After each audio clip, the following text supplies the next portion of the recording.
Mr. Premier of the province. I also want to recognize our young Aboriginals in Ottawa tonight. Today's meeting was about one thing, the health of Labradorians. The conversations that we had today by all four leaders, I would say, have come to a remarkable conclusion. There has been some challenging but necessary decisions on a very challenging process to get us where we are right now. Difficult situations shape and define us. And today that we have proven that we are strong leaders, strong enough to be able to find a way to work together toward a solution.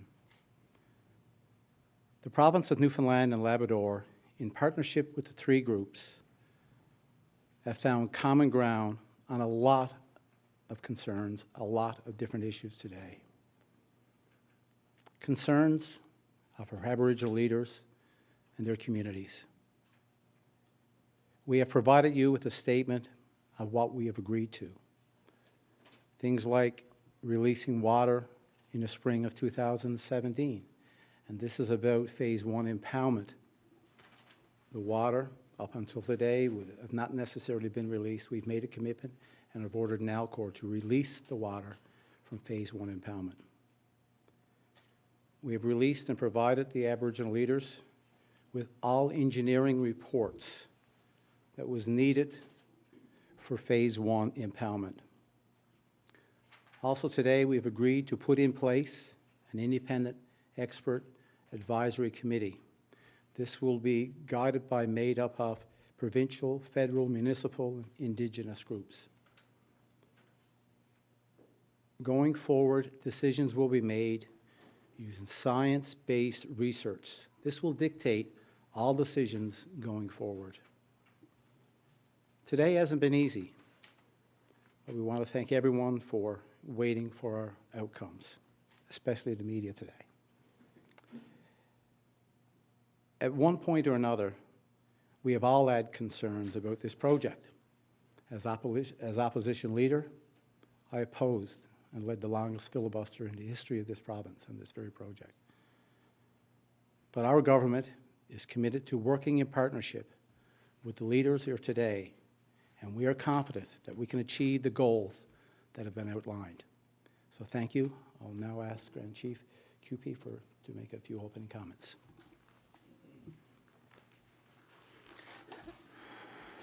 Good evening. And I would like to thank the Premier for inviting us to this very important meeting. And today, Innu Nation supports the decisions that were taken today. And Innu Nation has been one of ensuring that decisions are founded in good science. This development is in the heart of our land claim area and is extremely important to the Innu. We've reached an agreement that will protect the health of our people and our environment. And my thoughts have been with the young people that are in Ottawa and those back home. And I would also like to thank, it was a very nice gesture from a member of NunatuKavut who gave us a token of a medicine, a traditional medicine token for our meetings. So I'm very grateful for that. And we'll be taking part in the independent expert advisory committee. Innu Nation will appoint an expert to that committee as well. And also, what's very important is that I will ensure through Innu Nation that our elders are incorporated throughout this. Thank you.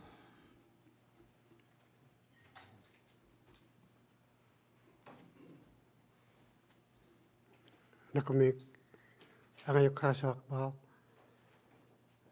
Innu Nation, Angayuka Anastasia Qupee, NunatuKavut, Angayuka Todd Russell, Ulami, Hoviantumagimik, NunatuKavut.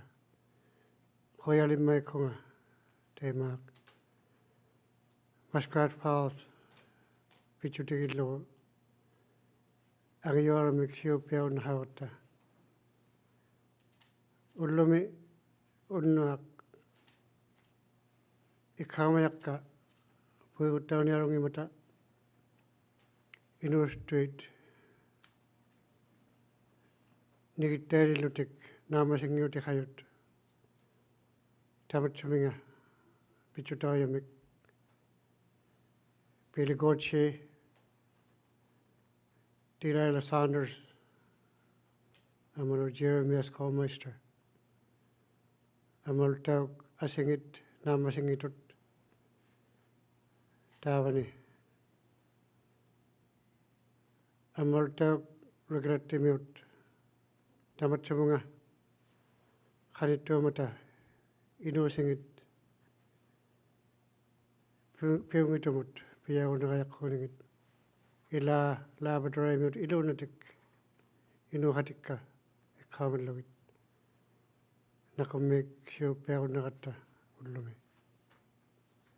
Thank you, Premier Ball, for this meeting with Innu Nation leader Anastasia Qupee and also NunatuKavut leader Todd Russell. Today was a very tense and happy day for all concerned. And we are thinking of our young people who have put their lives on the line to protest against the Muskrat Falls project. Our thoughts are with Billy Goche, Delilah Saunders, and Jeremy Schoolmeister, and also to the land protectors who are within the project site, and also those who are outside on the road or at the gates, and anywhere within the province of Newfoundland and Labrador across Canada. The work that you have done has made progress. And we are very happy to say to Labrador Inuit and Rigolet that your work also has made progress. And most certainly to our Labrador Inuit, your push to get us to the table with the Premier and the other leaders has made progress. And now we feel that all the work that we did today will be done together and as people of Newfoundland and Labrador to help each other, to look after the health, the well-being, the culture, the way of life of Labrador Inuit and other Aboriginal groups. Nakamik.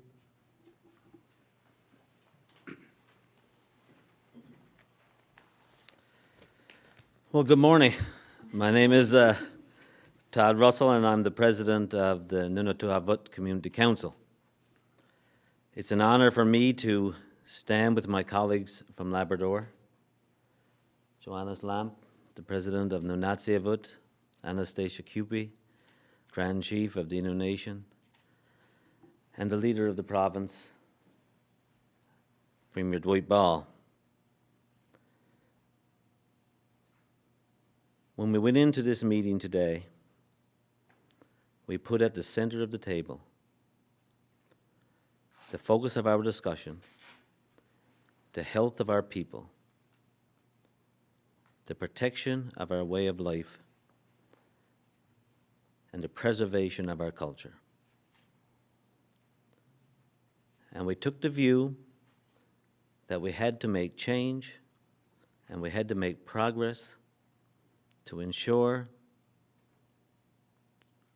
that the impacts of methyl mercury were minimized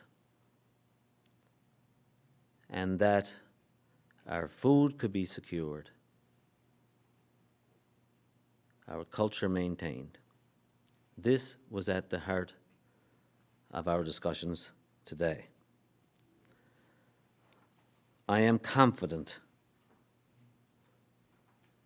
that the proposal that we have agreed upon, the approach that we are taking going forward,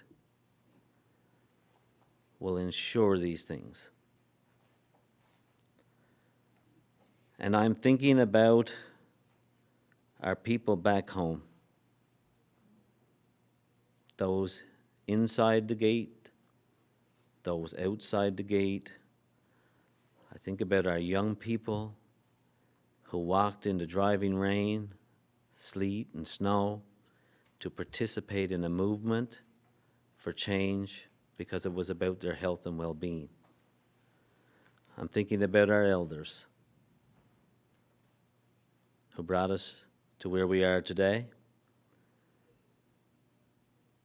and how I believe that they can have confidence that the traditions that they have preserved will now be handed from generation to generation. And I think about the breastfeeding moms who came to the protest and said, I'm thinking about future generations. And I believe we have made progress. The decisions that will be made going forward will not be at the whim of government. They will be made by science, and it will incorporate the traditional knowledge of our people. This is a huge step forward. We have a commitment that if the science says that the soils must be removed, there is a commitment that the soils will be removed. That is significant. We have a commitment that if initial flooding is required and the water levels rise, they will be brought back down again so that mitigation can happen in that initial flood zone. This is progress. So I want to say to all of those who have walked, who have advocated, the land protectors, that you have made progress, that you have achieved much of what you have set out to achieve. And I want to acknowledge the individual sacrifices of so many people who have made their contribution in their own way. So it is a good day, a good morning. And this done right will certainly make Muskrat right. So I thank you for your patience. I thank our people. Nakamik. If I just ask the three leaders, do you have any sense whether this would persuade the protesters to leave the Muskrat Falls site? Can you go back to the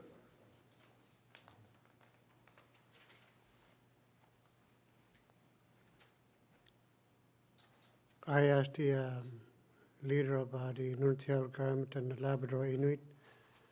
I feel that the progress that has been made today will give the Labrador Inuit, the opportunity to go back home to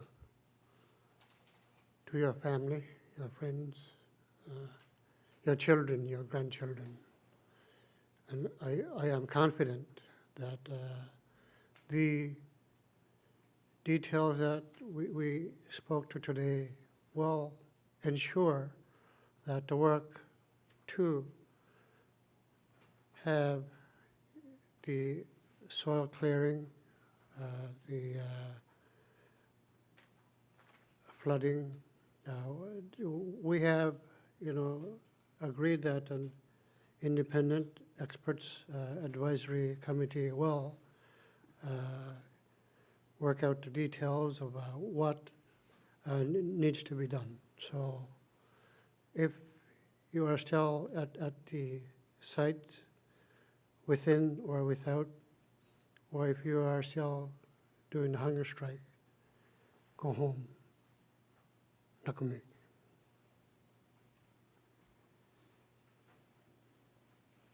Mr. Russell, do you have any sense of it would affect your people? I'm confident in the progress that's been made. It is significant. It is meaningful. The way hydro projects will be developed in the future has changed because of what we have agreed upon here today, this morning. It is unprecedented that mitigation measures will not solely rest within the purview of a provincial or federal regulator. It will shift to include independent science and the recommendations they make. That has, to my knowledge, not been done before. So I think that measure in itself, combined with the other measures that have been agreed to, should be enough to say to the protesters, you have done your job and you have done it well. Because at the end of the day, we had at the heart of this the health and well-being of our people. At the end of the day, we had to look our people in the face and say, when these things are done, will I be able to eat the fish, to eat the seals, to eat the birds, to have my way of life preserved? And I can look my people in the face and say that we have made significant progress in ensuring that that is the case. That was the measure that I had coming in here, because that was the measure of success that our people gave to us, certainly gave to me. So I believe that the people who are listening, and I know they're listening, from the camp, from outside the gate, I believe that we have achieved that. Will you end your on-the-ground action? Nakamik. Of course, on this particular issue, we will. We have made the progress that we feel is necessary and that reflects the concerns of our people. Premier Ball, why did it take 3 hunger strikers and protesters physically occupying the Muskrat Falls site before your government was willing to consider these measures? This has been a long process. I would go back to nearly in September, really, which is when we had meetings with our Aboriginal leaders, and we've had ongoing discussions for quite some time. I will say that the health of Labradorians has always been a priority for this government. And the decisions that we made today really brings to a conclusion a number of discussions and consultations that we've had on this project. So this is not directly related to any protests. This is really a direction that we have taken in consultation with our Aboriginal leaders, and we made great progress today. We came into the room, we put health of Labradorians squarely and clearly the focus of our discussions, and that carried us through to where we are today. Every leader who spoke talked about and reiterated the progress that we have made today, and it's been substantial, and we're proud of that. I don't believe any Newfoundlander and Labradorian, whichever area of this province that they live in, will be willing to justify people's health for economic development. Health is a priority for us, it's a priority for our leaders, and it's a priority for all Newfoundlanders and Labradorians. Sorry, Premier, are you saying that this, this agreement was not a direct consequence of the protesters occupying Muskrat Falls and the hunger strikers? No, not a direct consequence of this at all. This is really what brings to conclusion today brings to a conclusion a series of discussions that we've had about Muskrat Falls. As you know, I just said in my opening comments, I've had questions about Muskrat Falls going back to my days as leader of the opposition. And I look forward, there will be more discussions. And what's key today is how we make decisions and putting in place an independent expert advisory committee willing to look at science, willing to make evidence-based decisions. I think this is language that I used throughout the election campaign last year about evidence-based decisions and how we use research and science to make those decisions. This advisory committee, right in the name is the word advisory. Are you committed to implementing whatever this committee recommends, or will government still have the final say in whether or not some of the measures get implemented? Government always has the final say. Governments never put their decisions in the hands of committees. What they do, though, is that they rely on the expert advice, they rely on science, and then that speaks for itself. The decision then becomes really self-perpetuating when you think about if you rely on, give the authority to an independent expert advisory committee to go and get the research, do the analysis, do research to science that you think is required to make decisions, well, that's where you put it to. So to bring that back to government, we use an example of a similar process that was used in Labrador in the mid-90s with great success. And most leaders in this room today, it was a big topic of the discussion. It took up quite a bit of time on how this would work. But it would come to government through recommendations. But my guess is, and I feel strongly, that those recommendations, based on the science and the analysis of the research and the evidence, that these decisions would be accepted by government. But you are reserving the right to overrule those recommendations if you so choose. I think with any committee, as it does its work, government accepts the recommendations and then makes a decision. Just to go back to the protesters for a moment, you say that this isn't a result of the protests, this agreement, but the two leaders just said to the protesters, you know, you can go home now, you've done your job and you've done it well. So clearly they are giving some of the credit to the protesters. So let me square that. We've received quite a bit of information over the last few weeks as we've monitored social media. There's been correspondence that we've received from Aboriginal groups, and it really became a common theme in terms of the duration, why you would need phase one impoundment now was a common theme. The letter that was released yesterday by the hunger strikers, that was included there as well. So we made a decision today that we would focus on the health of Labradorians, and we used what were common themes based on the questions, the posts that we've seen on social media, the comments that came to the table today from our Aboriginal leaders, and we use that to form the basis of our discussion today. And it's been said, we've made significant progress. I would say today has really changed the development of projects like hydro developments that we've seen not only in Newfoundland and Labrador, but indeed across the country. How much do you expect today's agreement to affect the overall cost of this project? For example, the impoundment, lowering the water. Will this have a significant impact on what it's going to cost to develop the project? As I said today, today's decision was really about health. And it was not about what the price tag would be, not about what the cost would be. All I know is that if we start any discussion around economic development by putting a price tag on someone's health, well then, obviously, the decision is easy for me, as it would be for, I believe, all Newfoundlanders and Labradorians. So these decisions these will decisions that will come when we see where the science guides us, where the evidence guides us, the decisions and the impact that would add on the finalization of this project. But do you know what that price tag is right now? Right now, we would not know what those price tags would be because we do not know what the decision would be. If I'm here to say that we're going to rely on the evidence to support where science guides us, where the evidence takes us, well then, I would not be doing a service to any of our leaders here. I would not be doing a service to Newfoundlanders and Labradorians to try and put a figure on that today. Municipal leaders have been asking for guarantees on the North Spur. Was any of that discussed in these discussions? Today, as I said, our priority, the discussion of our priority was the health of Labradorians. So no. You haven't been to Labrador since these protests began. Why did you decide to hold this meeting in St. John's as opposed to Labrador, where the protests began and grew to the movement we see today?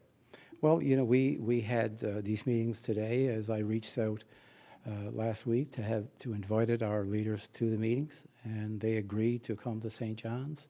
I'm the Minister for Labrador and Aboriginal Affairs. I've been there quite a number of times, and I'll be going back there. To the venue of today's meeting was in St. John's. It was accepted by all three Aboriginal leaders, so it was a great venue, and it gave us an opportunity to have a great, meaningful discussion. It took us time to get to where we are, but we've made progress. It shows that no matter where the location is, if it's in Labrador, if it's in here in St. John's, that we can make progress on issues that affect and impact Labradorians. And as Minister of Aboriginal Affairs, why didn't you travel to Labrador once you realized that these protests were growing? The decision, I was in contact with all our 4 Labrador MHAs on a regular basis. They were on the ground. I've spoken to our Aboriginal leaders. So being where I'm physically located and I meet with protesters, you know, quite often. So it wasn't about where I was physically located. We had a great discussion today. That's what was important. What's important today is that we have made significant progress on the health of Labradorians, and I'm very proud of that. Premier, were you in Florida last week? I was in Florida last week, but I can tell you what, I was also in contact on minute by minute on this project. This is a priority for me. It was a priority for me for months. It has always been a priority. Like I'm in St. John's today, like our leaders are in St. John's today, dealing with this issue. Where I physically located has nothing to do with where I spend my time and the commitment that I make to find a resolution to this project. But what do you say to many of the protesters up on site that said, as the Minister of Labrador and Aboriginal Affairs, they wanted to see you on the ground rather than out of the country? That was not something that came to me. I spoke quite regularly with people in Labrador. I speak to our Aboriginal leaders all the time. I speak to our 4 MHAs in Labrador all the time. That will continue. That won't stop. When I accepted the position of the Minister for Labrador and Aboriginal Affairs, I knew that I would have to spend quite a bit of time in Labrador. I knew I would have to spend quite a bit of time dealing with Aboriginal issues, and I remain committed to that. When's the last time you visited Labrador? Oh, I was there a couple times this summer. The last time I was there would have been, I think it was around late June or July. Been there in August. Yes, I was there in August too. Thank you. So I go there quite often. Do you plan to go back anytime soon? I'll be back there. Of course I will. As you know, it's the agenda right now, as you know, for me has been very busy. But you know, I always look forward to going back to Labrador. Did you reach out to Prime Minister Trudeau at any point during this? I've spoken to federal representatives. I have not spoken directly to the Prime Minister, but we're in constant contact with our federal colleagues, and there's been an ongoing and will continue on Labrador and Aboriginal issues, but all issues affecting Newfoundland and Labrador. We have a great working relationship, and certainly when it's appropriate to reach out to our federal colleagues, I do that, and from time to time, of course, I get the opportunity to speak to the Prime Minister. If this decision was not as a direct result of the land protectors, why is this the first time that we've ever heard of negotiations with the Aboriginal groups in Labrador? We've had discussions lots of times with the Aboriginal leaders in Labrador, and it's not unusual for me as the Minister and as Premier to meet with representatives from Labrador, not just our Aboriginal leaders, but our community leaders and many associations in Labrador. Today, we felt, and it was a priority for all of us, to get to the table to focus on health of Labradorians. We did that, and we had tremendous success, and I think this was a remarkable day. What happens if the Indigenous groups reviewing this, these engineering reports don't conclude that